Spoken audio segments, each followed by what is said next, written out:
Hey guys, me again, and today tonight, since it's technically nighttime right now, I am going to talk to you about different ways you can deal with a death in your family. It depends on how close you are to the person. Like, if you're really close to them, it hurts a lot more than you would ever realize. Like, my grandfather died when I was 8 years old, and he basically raised me from the day I was born to I moved away from West Virginia at the age of 5. I was really attached to him because he was pretty much my father for the first few years of my life. And it was hard. He died from lung cancer. And I remember seeing him in my grandma's living room, lying in a bed attached to an IV. He's so sick and very ill from the lung cancer. My grandpa was a great man. He was in the Korean War, and he got a Purple Heart during the war. He was actually in Korea on the battlefield. And he used to be an alcoholic. He stopped drinking after I was born. I don't know why. No one really knows why. He went from a sour old man to a loving grandparent when I was born, and not many people know why. So I was really attached to him. He also worked at a glass making factory, which I think helped him to, like, the inhalants, I think, caused the lung cancer from where he worked. But when I left his bedside, he was doing alright, but by September 2001, I think, he went downhill. The last 2 weeks of his life, he asked my grandmother, and I never knew this until maybe I was 13. He basically asked my grandma where I was. He asked her, "Where is Sarah? Where's my Sarah?"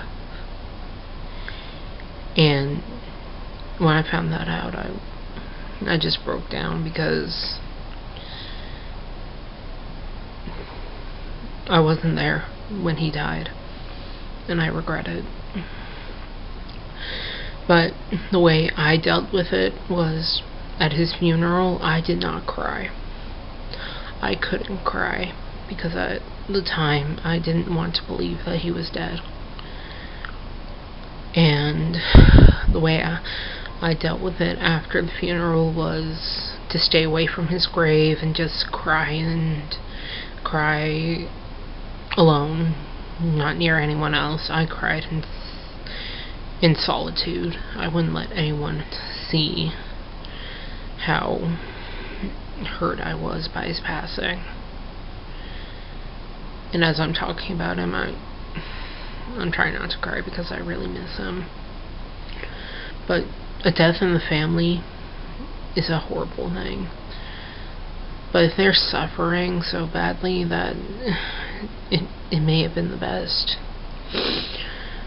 And I never want to have another death in my family.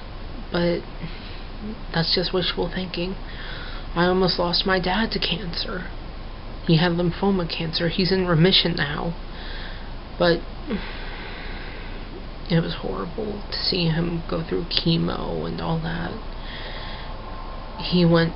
My dad went to the hospital 3 times in 1 week. The 3rd time, he was coughing up large amounts of blood. It's just, people deal with things in different ways. So for me, I cried and stayed alone. I isolated myself from a lot of people. And some people might show anger and be like, why did this happen? But it really depends. if they're suffering so badly, then maybe death would be their escape. And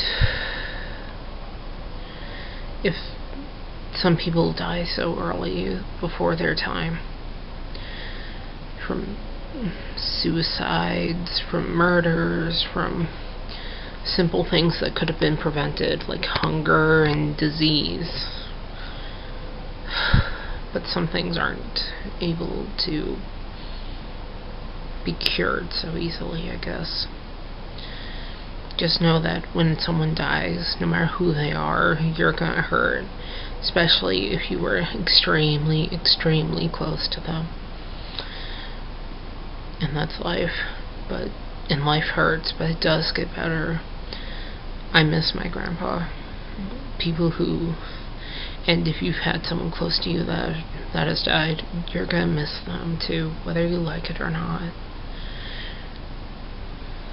So, stages of grief are sometimes anger, fear, crying, isolation, stuff like that.